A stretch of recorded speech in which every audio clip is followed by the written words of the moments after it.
sommes heureux de vous retrouver sur Lola Lela LFM.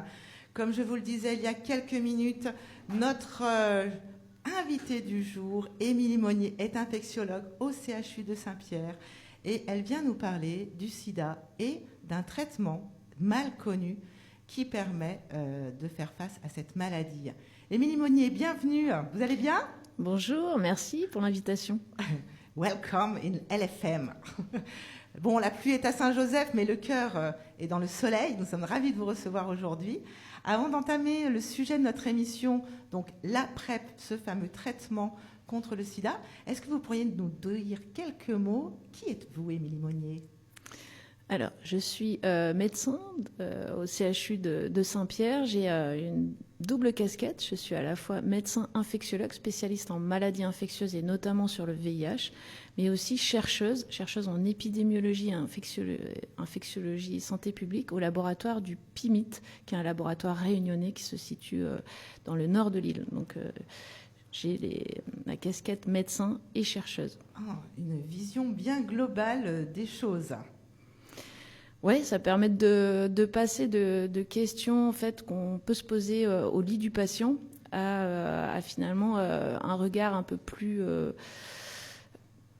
élargi de quel est l'impact en fait collectif des maladies sur les populations. Donc c'est vrai que c'est intéressant en fait de faire ce va-et-vient entre les problématiques de chaque patient, mais aussi collectives à l'échelle d'un territoire, par exemple à La Réunion, ou plus largement régional à l'échelle de l'océan Indien ou international, effectivement. Parce que là, vous indiquez au lit du patient, c'est-à-dire qu'en tant que chercheuse, vous êtes amenée à vraiment être au plus proche des gens touchés. Alors, en tant que médecin et chercheuse, oui. Alors, en tant que médecin, parce qu'on soigne des gens, évidemment, dans le cadre de consultations ou à l'hôpital quand ils sont hospitalisés. Et en tant que chercheuse, parce qu'on développe en fait des essais cliniques, c'est-à-dire qu'on essaye de permettre à nos patients d'avoir accès aux dernières molécules, aux derniers traitements, en fait, pour traiter au mieux les pathologies qui les concernent. D'accord. Donc, une vision bien globale. Parfait. Et sinon, La Réunion, vous êtes de La Réunion ? D'où venez-vous ? Alors, j'ai fait mes études en métropole. J'ai travaillé dans les DROM, puisque j'ai travaillé 8 ans en Guyane. J'ai travaillé également en Asie du Sud-Est. Je viens juste de revenir du Cambodge, où je travaillais d'ailleurs sur le VIH, pour atterrir à La Réunion et développer justement la vision hospitalo-universitaire sur les maladies infectieuses à La Réunion avec mes collègues infectiologues du CHU Nord et Sud. Donc c'est pour une mission qui n'était portée par personne au départ que vous êtes arrivée ? Je suis arrivée effectivement pour structurer la vision universitaire, c'est-à-dire l'enseignement en médecine et la recherche en maladies infectieuses au sein du centre hospitalier universitaire, effectivement. D'accord, ok. Sinon, quelques passions ? La Réunion, je pense que tous les Réunionnais sont passionnés de montagne. Donc, comme tout le monde, j'aime randonner et découvrir les rivières réunionnaises. Les rivières réunionnaises ? Oui. Une rivière en particulier ? Langevin, on a Saint-Joseph. Un petit coup de cœur pour Langevin. Allez, les Saint-Joseph, ouais. Super. Bon, très bien, très bien. Alors aujourd'hui, effectivement, on a été amené à se rencontrer dans le cadre de votre métier. Et c'est vrai que je ne sais plus comment s'est tournée la discussion, mais à un moment donné, ça fait tilt. Et je vous ai posé cette fameuse question. Mais sauriez-vous finir, Émilie, cette phrase que je vais commencer ? Dans votre environnement professionnel, êtes-vous amenée à côtoyer des femmes dont le problème, le souci, la problématique est ? Et vous m'avez parlé effectivement de ces femmes par rapport au traitement de la PrEP. La PrEP, un sujet qui pouvait les intéresser. Alors on va voir aujourd'hui, on a tourné le titre, parce que LFM est une radio tournée vers les femmes, et on a dit le thème les femmes et la protection contre le sida, mais on est bien d'accord, la PrEP, ce n'est pas que pour les femmes. La PrEP s'adresse effectivement aux hommes comme aux femmes. Le souci, c'est que les femmes n'ont pas assez accès à ce moyen de prévention du VIH. Donc c'est vraiment un traitement pour éviter de s'infecter par le VIH. D'accord. Donc il y a deux types de traitements. Il y a les traitements pour les infections à VIH. Donc une fois qu'on a infecté, on traite. Et il faut savoir que On a des traitements qui sont très efficaces et les personnes séropositives ont la même durée de vie que quelqu'un qui est séronégatif avec les traitements qu'on donne. Donc ça, c'est une très très bonne nouvelle. Et ça existe depuis quand? Parce qu'effectivement, en préparant un peu l'émission, j'ai vu cette information. Il y a une vingtaine d'années, devenir séropositif, c'était pas je prends mon traitement et je vivrai comme tout le monde. Alors c'est une des plus belles révolutions là, de la fin du XXe siècle, c'est l'arrivée des trithérapies, donc avec l'arrivée des premières molécules très efficaces en 1994 et un basculement, c'est-à-dire qu'effectivement, fin des années 90, début des années 2000, on a des trithérapies et maintenant on a des trithérapies qui sont extrêmement douces, qu'on donne à des enfants, à des femmes enceintes et qui permettent de contrôler le virus. Alors on ne peut pas vivre sans... on a besoin de ces trithérapies, mais qui représentent en fait un seul comprimé à prendre par jour et qui permettent d'avoir la même durée de vie que quelqu'un qui est séronégatif et qui permettent d'avoir une vie... on peut faire des enfants, on peut mener une vie normale, on peut faire du sport, on peut... voilà. D'accord. Donc ça fait une vingtaine d'années que ça existe. Donc on a un retour depuis une vingtaine d'années de voir les résultats et de se rendre compte que les gens contaminés il y a une vingtaine d'années ont aujourd'hui un cadre de vie équivalent. Ça ne s'est pas dégradé. Exactement. Donc ça, c'est vraiment une vraie révolution. La question qu'on a aujourd'hui avec l'arrivée de Trump et la baisse des aides financières internationales, c'est finalement l'accès à ce traitement. On est dans l'océan Indien. Il faut se rappeler qu'à Madagascar, la prévalence du VIH est extrêmement élevée. Ça nous touche, nous, à La Réunion. Parce qu'on est à côté, oui. On est à côté. Et la question, ça va être de maintenir une aide financière auprès des pays à faibles ressources pour leur permettre de poursuivre les traitements pour leur population. Une épidémie, ça ne se discute pas à l'échelle d'un micro-territoire. On est tous interconnectés.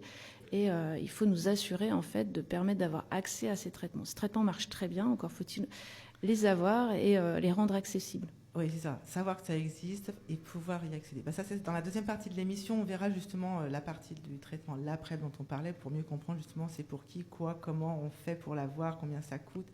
Toutes ces questions, nous les retrouverons. Mais on va faire une première pause musicale avant de rentrer donc, dans la première partie de notre émission qui sera « Mais le sida, finalement, c'est quoi ?» Plus revenons sur quelques petites questions parce que selon les générations... moi, je suis la génération sortez couvert, donc effectivement, on en a pas mal entendu parler, mais les choses peuvent aussi évoluer, et puis le temps passe, on oublie.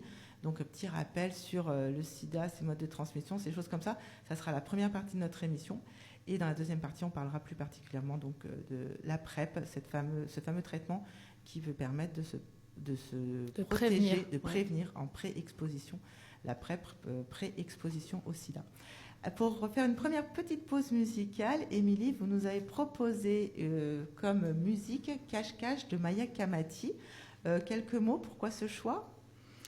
Parce que c'est une émission pour les femmes et une femme forte réunionnaise qui monte un label avec une vraie vision d'inclusivité et notamment vis-à-vis de la communauté LGBT.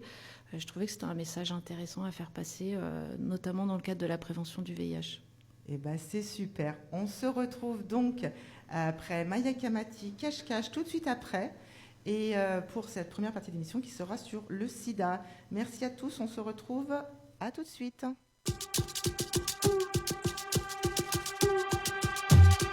Ma pape fait le cache-moi, ma pa on dit mi cachette pas, ma pape oui mi clash-moi, mi calcul ou yem sa baba, ma pape mon catage-moi, comme mi game moi aussi mon caté, moi mi je veux pas cache-cache-moi, faut dans la les boutouets, quand ça s'attelle, qui ça l'a dit ça, qui ça s'attelle, ça grammatie ça, quand ça s'attelle, qui ça l'a dit ça, qui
Bonsoir à tous, retour Lola Léla. Nous sommes avec Émilie Monnier, infectiologue au CHU, pour venir parler aujourd'hui de la PrEP, ce traitement pré-exposition contre le sida. Émilie Monnier, on a eu une petite présentation de vous, on sait tout sur vous. Maintenant, dites-nous tout sur le sida. C'est quoi cette grosse bête ? Alors, on parle plutôt du VIH. Le sida, c'est un stade d'infection tardif, en fait, de l'infection à VIH. Donc, le VIH, c'est un virus qui se transmet principalement par transmission sexuelle, par pénétration, et également par usage de drogue, notamment injectable, c'est-à-dire par échange de seringues, et éventuellement par voie materno-fétale. Si on a une maman qui est infectée, qui ne connaît pas son statut, elle peut transmettre au bébé, soit via l'accouchement, enfin au moment de la grossesse et à l'accouchement, ou soit via l'allaitement. Donc on a ces trois modes-là, principalement d'infection. On cherche maintenant le VIH dans les poches de sang, donc il n'y a plus de contamination par le sang. Donc c'est vraiment usage de drogue injectable, rapport sexuel, non protégés par les préservatifs et transmission materno-fétale. Et rapport sexuel, on pense... alors, il faut toujours penser, en gros, contact sanguin, contact muqueuse. Ça va être principalement des relations en fait, de pénétration vaginale ou anale. Les rapports de fellation sont à risque extrêmement minime. Donc c'est vraiment plutôt des relations d'insertion ou de réceptifs en fait, au niveau vaginal ou anal, et qui ne sont pas protégés par le préservatif. Et j'insiste, c'est tout pendant la durée complète du rapport, c'est-à-dire que ce n'est pas seulement à l'éjaculation. C'est-à-dire que tout le rapport est potentiellement infectant. C'est pas que l'éjaculation avec le sperme, c'est-à-dire que les sécrétions qu'il peut y avoir tout au long peuvent être aussi porteuses. Oui, parce qu'on va avoir finalement du virus qui peut être au niveau des muqueuses ou dans le liquide séminal et du fait du rapport, il y a des micro-lésions et donc un risque d'infection à ce moment-là. D'accord, les micro-lésions liées au rapport. Et au rapport, d'où le fait que le oral a il y a moins d'irritation, de contact entre guillemets. Oui, le rapport est moins à risque. C'est un virus qui n'est pas très costaud en dehors en fait, Il tient pas à l'air. Il tient pas très bien.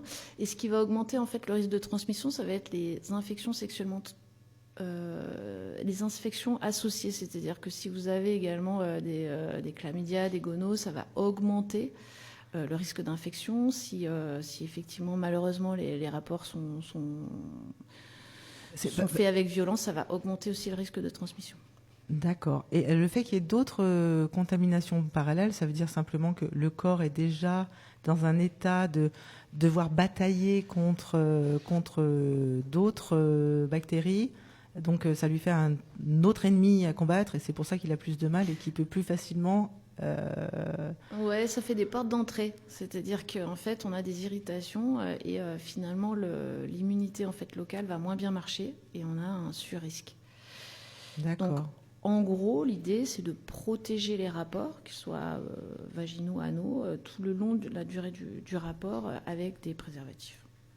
Alors, la question clé, et si ça craque, est-ce qu'il suffit d'une fois ? Alors, c'est une proba ou on est sûr à 100%?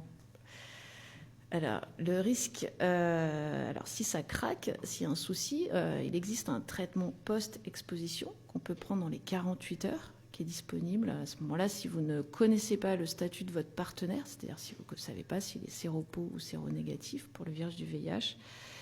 On vous conseille d'aller aux urgences ou dans nos centres de dépistage anonymes et gratuits.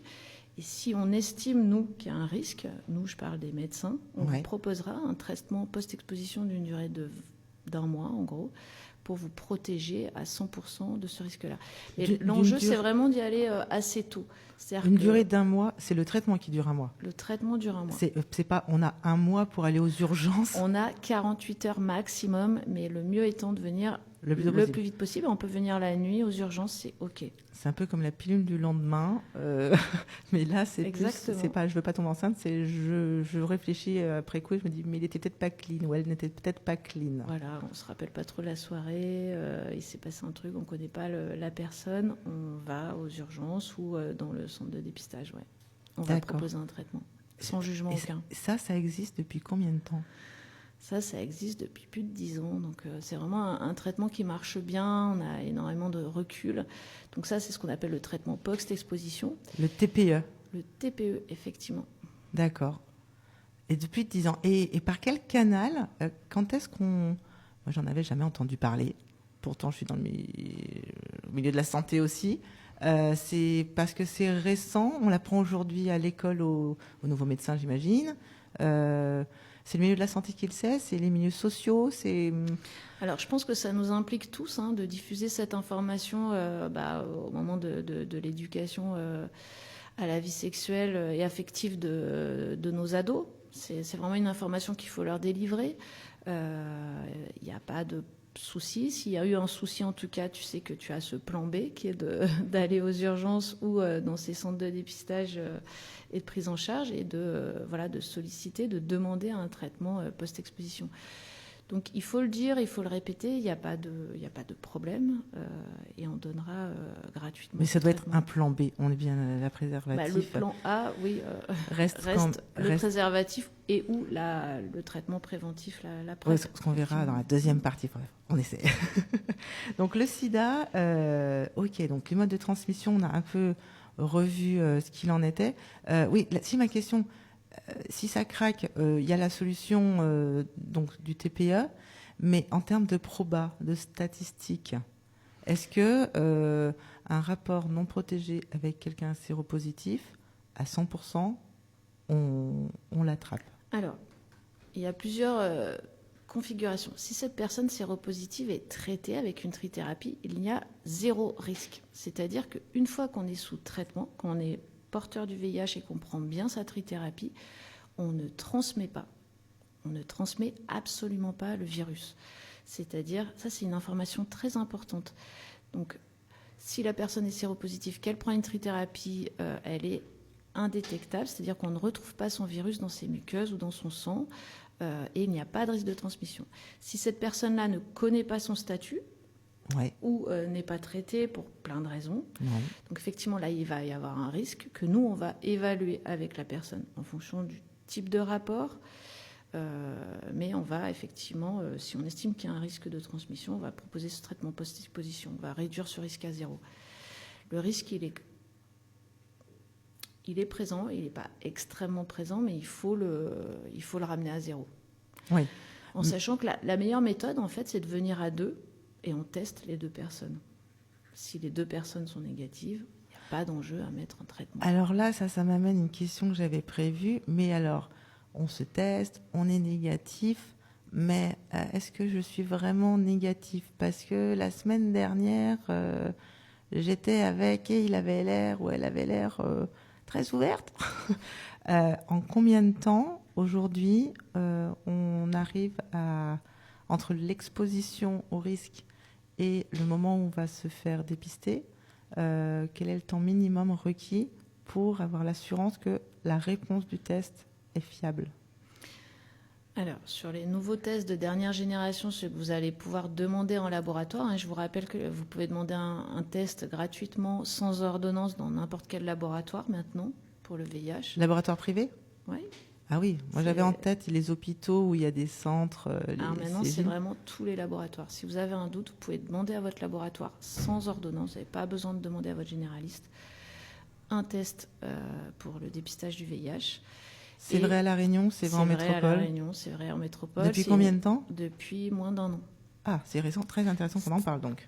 Okay. Ça c'est vraiment et ça permet effectivement aux personnes d'éviter d'avoir à passer par le généraliste pour demander un test. Donc c'est vraiment très intéressant de le solliciter. Il ne faut pas hésiter. C'est pris en charge par la sécurité sociale? Par la Sécu à 100%. Donc il n'y a pas de souci là-dessus. Et donc sur les tests de dernière génération, il faut 3 semaines en fait pour dépister une nouvelle infection. Si jamais il y a un risque récent, donc on a 48 heures pour mettre en place un traitement post-exposition, mais nous on a des moyens à l'hôpital de détecter des infections un petit peu plus précocement. On va chercher directement le virus dans le sang. C'est-à-dire, on ne cherche pas l'anticorps, on va chercher le virus. Mais en gros, globalement, ce qu'il faut retenir, c'est qu'en 3 semaines, en mois, on est en capacité, avec les laboratoires et les tests de nouvelle génération, de détecter une infection. Ça aussi, c'est plus récent parce que, donnant mon sang, j'ai souvenir qu'il y avait un délai, je crois, de 6 semaines. 6-8 mètres.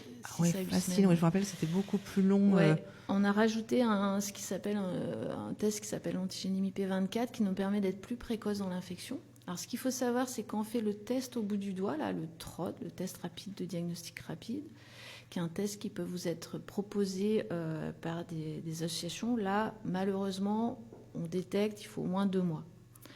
1 mois et demi à 2 mois pour détecter une nouvelle infection.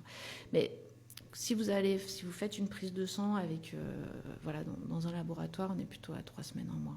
C'est un petit peu comme les diagnostics d'être enceinte. Quand on est sur une analyse sanguine, on a quelque chose de plus pointu et qui peut être qui montre plus précocement ce qu'il en est, alors qu'un test acheté en pharmacie, c'est des méthodes de détection qui sont tout à fait fiables, mais qui montrent la positivité quand les éléments dans le corps sont d'autant plus présents, donc que ça fait plus longtemps que la situation est installée.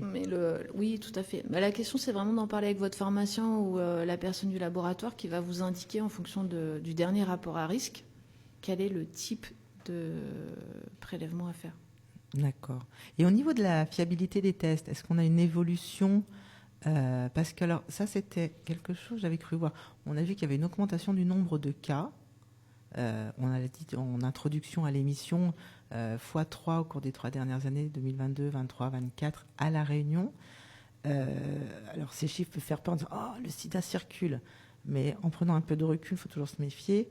Il y a déjà la notion a priori que nos tests ont augmenté en fiabilité aussi. Alors, on est inquiet à La Réunion, je ne vais pas vous mentir, on est inquiet. On a une augmentation du nombre de nouveaux dépistés. Il y a effectivement une amélioration du dépistage, mais qui n'explique pas l'augmentation des cas. Là, sur la dernière année, on a plus de 120 cas. On est extrêmement inquiet. Ça concerne qui ? Ça concerne globalement les jeunes hommes qui ont des relations sexuelles avec d'autres hommes. Donc, eux sont particulièrement à risque, réunionnais, je parle. Ouais. Malheureusement, ils ne se protègent pas assez. Ils démarrent leur vie sexuelle assez tôt, sans forcément utiliser les préservatifs systématiquement, et eux s'infectent. Donc ça, on est très inquiets. Il y a également encore beaucoup de travail à faire de lutte contre l'homophobie dans ces populations de jeunes gays qui ne s'identifient pas encore comme gays parce qu'ils sont souvent très jeunes. Et qu'on a encore trop du mal à toucher. Donc eux, effectivement, il faut qu'ils se protègent. Là, on a trop de jeunes réunionnais qui s'infectent comme ça. Donc il faut vraiment qu'ils utilisent des préservatifs et ou de la PrEP. Ça, c'est la première population. La deuxième, ça va être plutôt des hommes hétérosexuels qui vont se contaminer, s'infecter en fait auprès des travailleuses du sexe, beaucoup à Madagascar, avec pas mal de mobilité sur Madagascar. Donc souvent, c'est des hommes qui sont un peu plus âgés, qui n'ont pas perception de ce risque-là. Donc, ils ne sont pas la génération sortez couvert. Pas forcément. Ils sont plus la génération power flower. Donc eux, effectivement, il faut leur expliquer qu'ils sont à risque, il faut qu'ils protègent aussi leur rapport. Et on a à La Réunion, après, des infections chez des populations qui vont être précaires, qui vont malheureusement ne pas être en mesure de négocier le port du préservatif tout le temps pour plein de raisons de vulnérabilité. Donc ça concerne particulièrement les femmes précaires, les femmes migrantes qui vont avoir du mal à boucler les fins de mois et qui vont faire ce qu'on appelle du sexe transactionnel, qui ne s'identifient pas forcément comme travailleuses du sexe, mais qui vont négocier un logement, de l'alimentation contre des relations qui vont pour le coup pas être forcément protégées parce qu'elles sont pas forcément en mesure de pouvoir imposer cette protection. Donc ça, c'est également des femmes qu'il faut particulièrement protéger avec une approche qui doit être globale, avec une lutte contre cette précarité, mais aussi une protection spécifique du risque VIH. Ouais, là, comment jouer, quoi, leur donner. Enfin, elles sont effectivement dans la pas le mot victime, mais elles sont en demande de quelque chose, elles offrent quelque chose, elles sont dans une sorte de troc. Elles sont dans des arbitrages d'urgence, de logement, de logement, effectivement, de contraintes alimentaires, de survie. Donc il faut arriver à effectivement les sortir de cette urgence et les protéger dans cet intervalle-là, dans la meilleure... Là, c'est aussi communiquer auprès des hommes qui profitent peut-être de ces situations en faisant comprendre qu'au niveau de l'échelle de la population, même pour eux, parce qu'on dit les hommes peuvent être dans ces situations transmetteurs, mais ils sont contaminés aussi pour le coup. Oui, tout à fait. Je pense qu'il faut avoir des approches globales, mais il y a des personnes qui vont être plus à risque. C'est-à-dire que une personne qui va multiplier les facteurs de vulnérabilité va être particulièrement à risque de s'infecter. Effectivement, il faut faire des approches globales et expliquer à l'ensemble de la population de se protéger, mais on va avoir en fait des sous-groupes à sur-risque. Alors ça, j'avais noté, le nombre de femmes dépistées, a priori, serait bien supérieur au nombre d'hommes. Je me posais la question, alors j'avais imaginé, peut-être parce qu'elles prennent plus soin de leur santé, ils sont plus souvent confrontés au corps médical, et donc amener, s'il y a au niveau santé publique une démarche des médecins de tiens, vous faites votre analyse de sang régulière, j'en profite, ça coûte rien, je vous mets le VIH aussi dessus. Est-ce que ça peut y avoir ce point-là? Je me pose la question, est-ce que les hommes se disent peut-être que j'ai fait une bêtise le week-end dernier, non mais je veux pas savoir, je continue ma vie et je me teste surtout pas. Quelles pourraient être selon vous les justifications et raisons de... On ne dit pas qu'il y a plus de femmes séropositives, on dit juste qu'il y a plus de femmes qui se font dépister. Oui, tout à fait. Alors, il y a deux réponses à cet élément-là. La première, c'est que les femmes sont suivies dans le cadre de leur grossesse. Donc, le dépistage VIH est obligatoire dans le cadre de la grossesse. Donc, elles vont être dépistées à ce moment-là. Et effectivement, dans le cadre de la contraception, du suivi gynéco, elles vont être plus souvent testées puisqu'on va faire un bilan pour mettre sous contraceptif et on va en profiter pour faire des sérologies IST. Donc ça, c'est le premier élément. Le deuxième élément, c'est que les femmes, dans notre société, sont en charge du care. Et effectivement, c'est elles qui amènent au pédiatre. Le care, c'est le soin. Le care, c'est le soin. Le soin en général. C'est elles, dans les familles, qui sont en charge du soin pour l'ensemble, qui ont cette charge mentale-là et qui l'investissent. Les jeunes hommes actifs ont plus de mal à être dans des stratégies de prévention et de prise en compte en fait de leur santé et vont être moins proactifs, on va dire, sur ce type de dépistage. Moins anxieux, oh non. Alors je pense qu'ils sont aussi anxieux, mais c'est vraiment la charge mentale, c'est vraiment qu'ils n'investissent pas en fait cette question, moins en tout cas, que les femmes. D'accord. Ok. Bon, j'ai une autre question qui me vient, mais je vois que c'est l'heure de faire notre pause musicale. Bon, cette fois-ci, on va essayer de ne pas la planter comme tout à l'heure. Je m'excuse encore, chers auditeurs, je ne suis qu'une animatrice débutante encore. Donc, pour la deuxième pause, c'est Small Town Boy de Jimmy Somerville, qui a été proposé par Émilie. Pourquoi ce choix ? Alors, parce que c'est une chanson qui fait référence au film 120 battements par minute et à la lutte contre le VIH d'ACT UP, qui a permis une visibilisation de cette problématique et de grandes améliorations pour le soin et la prise en compte des communautés les plus affectées. Merci beaucoup. Eh bien, on se retrouve tout de suite après cette pause musicale dans quelques minutes. Vous êtes sur Lola Lela, sur LFM. À tout de suite.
à tous, vous êtes de retour sur Lola Léla. Je suis en compagnie d'Émilie Monnier ce soir, infectiologue au CHU, pour pouvoir parler du sida et de la PrEP, traitement de pré-exposition au sida, et mieux comprendre donc dans cette première partie d'émission, c'est quoi le sida au fait, comment ça marche, comment ça se transmet, les chiffres qui nous indiquaient qu'effectivement ce sujet qui n'était pas une préoccupation il y a encore quelques temps le devient en tout cas à La Réunion, avec le contexte de l'océan Indien, des îles comme Madagascar, Maurice, où là il peut être très présent. On évoquait le fait que donc en quelques années, la multiplication par 3 du nouveau nombre de cas est effective sur notre île, et qu'il est donc, c'est l'occasion de cette émission d'en parler de cette maladie pour mieux comprendre. On a appris plein de choses.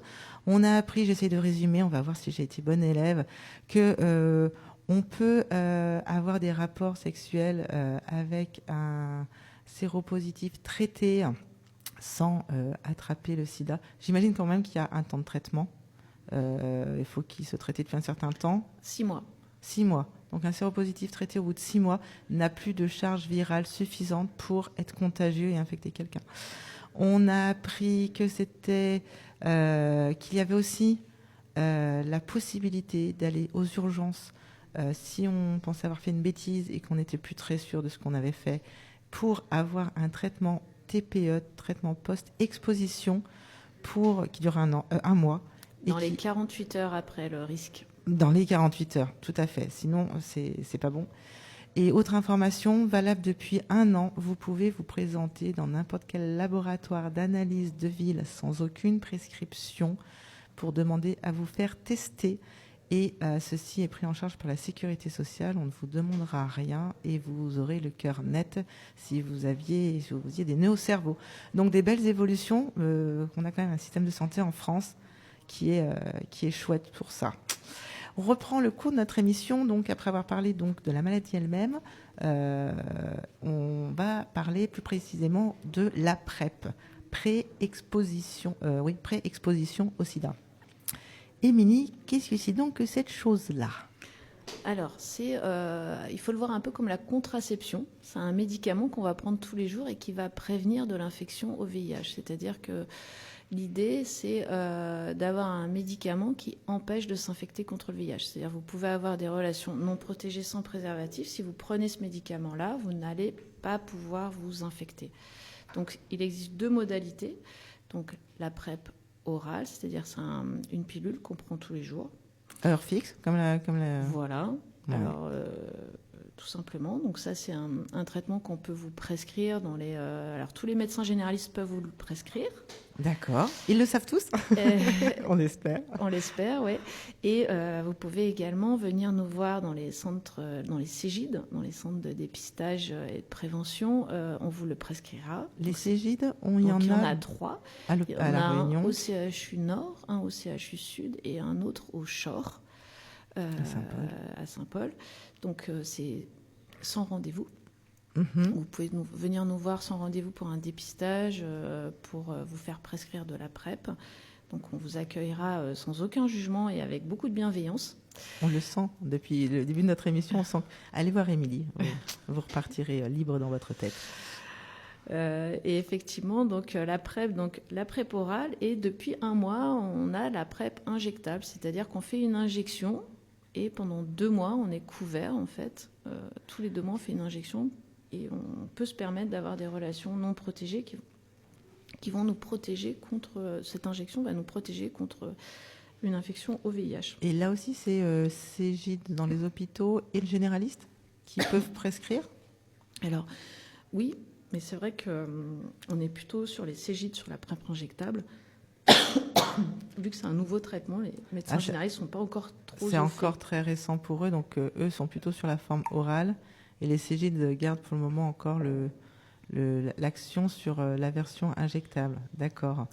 Ok. Et ce traitement, alors on le prend avant exposition, c'est-à-dire... quelle population je vais aller me faire des petites vacances folles au lieu de prendre des préservatifs. Quelle est la logique ? Parce qu'on sait bien aussi que La logique, c'est vraiment toutes les personnes qui vont prendre des risques et qui ne prennent pas systématiquement le préservatif. Donc ça va être toutes les personnes qui vont avoir des multipartenaires. Donc c'est sûr que la PrEP ne s'adresse pas aux couples monogames, mais va s'adresser à toutes les personnes qui sont à risque. C'est-à-dire qui vont avoir des relations sans préservatif pour plein de raisons. Parce que ça ne leur convient pas pour leur sexualité, parce que pour vraiment toutes les raisons possibles, il n'y a aucun jugement. Donc nous, on donne on sait que c'est difficile de mettre des préservatifs sur tous les rapports. D'ailleurs, les hétérosexuels ont du mal avec l'utilisation des préservatifs. Les homosexuels sont plus le préservatif. Ouais. D'accord. Ouais. Mais ceci dit, pour contrer l'épidémie, ça ne suffit pas. En fait, on invite évidemment les personnes à mettre des préservatifs, mais on sait que ça ne suffira jamais assez. Donc, pour toutes les personnes qui sont à risque... Ça ne suffit pas, pourquoi ? Parce que les gens pensent qu'ils vont le mettre et ils ne le mettent pas, ou parce qu'ils le mettent mal, ou parce qu'il ne tient pas, il craque. Enfin, parce que ça, je suis en train d'anticiper sur ma fin d'émission, mais on dit c'est génial, il y a un médicament contre le sida. Ouais, mais alors si on le prend, qu'on oublie les préservatifs et toutes les autres maladies sexuellement transmissibles. Les autres infections sexuellement transmissibles sont traitables. Et quand les personnes sont sous PrEP, on les dépiste tous les 3 mois. Donc on va finalement être proactif sur le dépistage et le traitement des infections sexuellement transmissibles. Ce qu'on ne veut pas, c'est que les gens s'infectent avec le VIH. Parce que là, on part sur une infection qui est à vie et qu'on ne peut pas guérir. Donc l'idée, c'est vraiment de stopper l'épidémie de VIH. La PrEP marche très bien pour stopper cette épidémie. On l'a montré en métropole, notamment sur la population des hommes ayant des relations sexuelles avec d'autres hommes. Ça a bien marché. Alors vous parlez, ça a bien marché. La PrEP n'est pas suffisamment accessible à La Réunion. On a vraiment une sous-prescription de la PrEP, une sous-utilisation qui est vraiment extrêmement large et rapportée depuis plusieurs années à La Réunion. On n'utilise pas assez la PrEP à La Réunion, ce qui explique en partie la dynamique malheureusement croissante de l'épidémie sur l'île. Oui, c'est ça. Alors, je comprends un truc en vous entendant, c'est que la PrEP, c'est le moyen d'agir là, maintenant, pour bloquer l'épidémie, pour pas que ça flambe. Et vous parlez au passé, on l'a utilisé sur les populations homosexuelles en métropole et ça a bien marché. Comme si une première bataille avait été gagnée en métropole. Elle date de quand et ça a été quoi les chiffres ? Alors, on a stabilisé l'épidémie chez la population des hommes ayant des relations sexuelles avec d'autres hommes françaises en métropole, effectivement, depuis 3 ans. Ça n'est pas le cas à La Réunion. L'épidémie est extrêmement active chez les jeunes gays. Et dans la population, comme je vous l'ai dit, hétérosexuelle également. Donc là, le message, c'est vraiment pour les personnes libertines, pour les personnes gays, pour les personnes hétéros qui ont des relations multipartenaires, quelles qu'elles soient, avec des travailleuses du sexe ou pas, elles sont éligibles à la PrEP. Et alors, donc... On connaît très bien son généraliste qui nous connaît depuis des années, on n'ose pas trop aller lui demander. On peut aller trouver la discrétion et un peu plus d'anonymat au CHU, enfin au CEGID. On prend rendez-vous ? C'est sans rendez-vous. On vous recevra déjà pour faire un dépistage, un bilan, pour savoir un petit peu si vous pouvez prendre la PrEP. S'il n'y a pas de contre-indication médicale, en sachant que c'est des médicaments, la PrEP orale, c'est des médicaments qu'on peut donner à des femmes enceintes. Enfin, c'est des médicaments extrêmement doux qui ont très très peu d'effets secondaires. Qu'est-ce qu'il peut y avoir comme contre-indication ? Alors, pour la PrEP orale, c'est principalement une insuffisance rénale. D'accord. Si c'est le cas, on peut proposer la PrEP injectable, qui en l'occurrence n'est pas contre-indiquée en cas d'insuffisance rénale. On trouvera toujours une solution. Okay. C'est juste qu'on va adapter au plus près de la vie des personnes. Qu'est-ce que vous appelez adapter au plus près ? Parce qu'on a pu comprendre, c'est un peu comme une pilule, on la prend tous les jours. Alors la question c'est, je vais partir en vacances pendant 1 mois, j'ai envie de ne pas me prendre la tête, je la prends. C'est possible. Je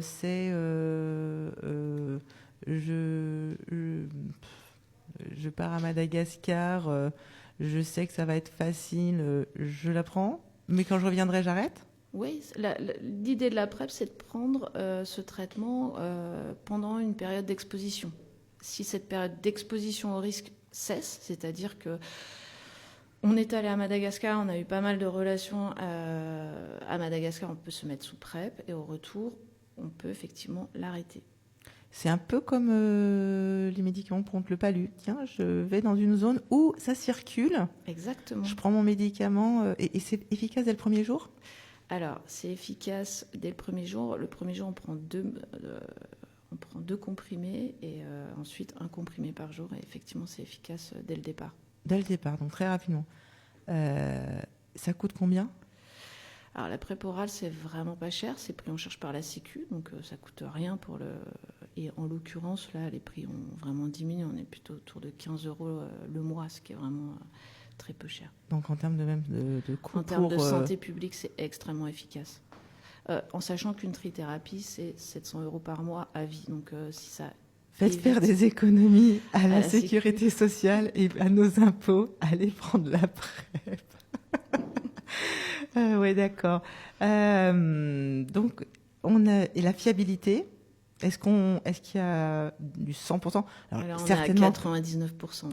Si on la prend, ça marche extrêmement bien. C'est vraiment le parallèle avec la contraception orale est bonne. Pareil, la pilule, il y a des cas exceptionnels.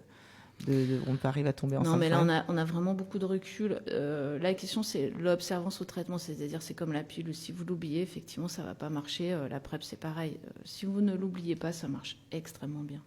Et depuis combien de temps ça existe? Alors, la PrEP, ça existe depuis plusieurs années. Et la PrEP injectable, alors ça, c'est pour les personnes qui, effectivement, ont peur d'oublier. Là, pour le coup, on fait une injection. Et donc, on n'a pas à penser à prendre un traitement tous les jours. Donc là, on est sûr qu'il va y avoir une efficacité pour une durée de 2 mois. Et la PrEP injectable, c'est vraiment un médicament, le cabotegravir, qu'on a à disposition depuis 1 mois en France, en sachant qu'il va y avoir des molécules qui vont arriver. Il vient d'avoir une autorisation de mise sur le marché, alors? Il n'était pas encore validé par les autorités de santé? Si, il l'était, mais il y avait une négociation de prix à l'échelle de Bercy. Une mission d'administration, d'accord. Mais là, donc on l'a à La Réunion, on l'a mis en place dès que ça a été possible, en même temps qu'en métropole à La Réunion. Donc on a été extrêmement réactifs là sur l'île. Et donc les Réunionnais peuvent en bénéficier. Et ce qu'il faut savoir, c'est que dans les années qui viennent, on va avoir un traitement préventif qui va même durer pour 6 mois à 1 an. Donc on a des molécules qui vont arriver, qui vont être presque des vaccins. C'est pas des vaccins, mais ça va protéger sur des durées assez longues. Donc c'est vrai qu'il y a vraiment des révolutions là qui se passent dans la prévention sur le VIH. Et il faut savoir qu'à La Réunion, on est assez en pointe sur ces dispositifs. Et ces recherches-là, d'ailleurs, c'est la recherche française qui a trouvé ces jolies choses, ou la PrEP, ça vient de quel labo? PrEP, ce qu'il faut savoir, c'est que la France a été en pointe sur l'implémentation, c'est-à-dire la mise en œuvre, sur l'efficacité en vraie vie de ces traitements. A été à l'origine de l'essai notamment Hypergay, qui est un essai phare international qui a permis de démontrer l'efficacité de la PrEP, notamment dans la population des jeunes gays. Donc la France est extrêmement en pointe. En France, on est le pays européen qui prescrit le plus de PrEP quand même. Alors, pas à La Réunion, en métropole plutôt. D'accord. Mais on est un pays européen qui est assez phare sur ces stratégies-là. En quantité ou en proportion de population? Parce que pareil, en quantité, en PrEP user. Ah oui, parce que ça, si on compare avec des pays qui, comme je caricature le Luxembourg, effectivement, ils ne sont pas très nombreux. Oui, d'accord. Non, mais donc... On a des associations communautaires qui se sont vraiment battues pour donner accès à leur communauté à ce type de stratégie. Et ça, c'est vraiment quelque chose dont on peut être fier en France quand même, c'est d'avoir accès à ces molécules rapidement, de pouvoir en faire bénéficier les personnes concernées. Bien sûr. Aujourd'hui, à La Réunion, c'est qui principalement qui vient se le faire prescrire, et qui, parce que ça faudra que ce soit le mot de la fin, et qui, on l'a compris, a priori, les jeunes homosexuels, plutôt garçons, on les attend parce qu'ils ne sont pas assez nombreux, ils ne savent pas que ça existe ou pas assez. Et les jeunes, les très jeunes gays, on les attend parce qu'eux ne connaissent pas la PrEP. Et les femmes pas assez également. On a moins de 4% de femmes qui utilisent la PrEP, donc on invite vraiment les femmes à venir nous voir avec ces questions-là. D'autant plus les femmes précaires dont on parlait tout à l'heure, qui se sentent obligées de, non, j'ai pas pu demander, qui mettent le préservatif, tout à fait. donc qui se protègent d'une autre manière. Ok. Un mot de la fin, Émilie ?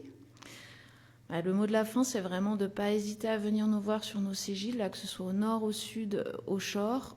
C'est vraiment sans rendez-vous. Vous pouvez venir nous voir pour vraiment des questions ou même juste effectivement des questions. C'est ouvert tous les jours ? C'est ouvert tous les jours, du lundi au vendredi, de 8h30 à 17h. Et on vous accueillera avec beaucoup de bienveillance. Eh ben, je vous remercie beaucoup, Émilie, pour cette magnifique émission. On aura pu plein de choses. J'espère que la portée de LFM amènera les Réunionnais à nous avoir entendus, à communiquer, à propager cette information clé. On peut se protéger du sida aujourd'hui sans préservatif. Et effectivement, même si le préservatif protège des autres maladies sexuellement transmissibles, si j'ai bien compris, l'intérêt c'est surtout d'en freiner cette épidémie par rapport à... Il y a un traitement, mais c'est à vie et c'est plus quand même contraignant, alors que les autres maladies sexuellement transmissibles, on les soigne de manière plus rapide, d'où le fait qu'il faille vraiment enrayer cette épidémie, alors que le nombre de cas a tendance à augmenter dernièrement à La Réunion. Je vous remercie, chers auditeurs, de nous avoir écoutés.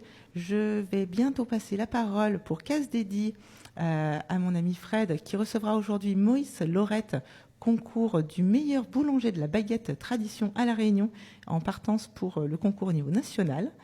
Et moi, je vous retrouverai le 18 mai à 17h, c'est un lundi, attention, changement d'horaire, pour recevoir une de nos invitées du Festival du film d'aventure, Sarah Monod, pour nous parler entre audace et autisme.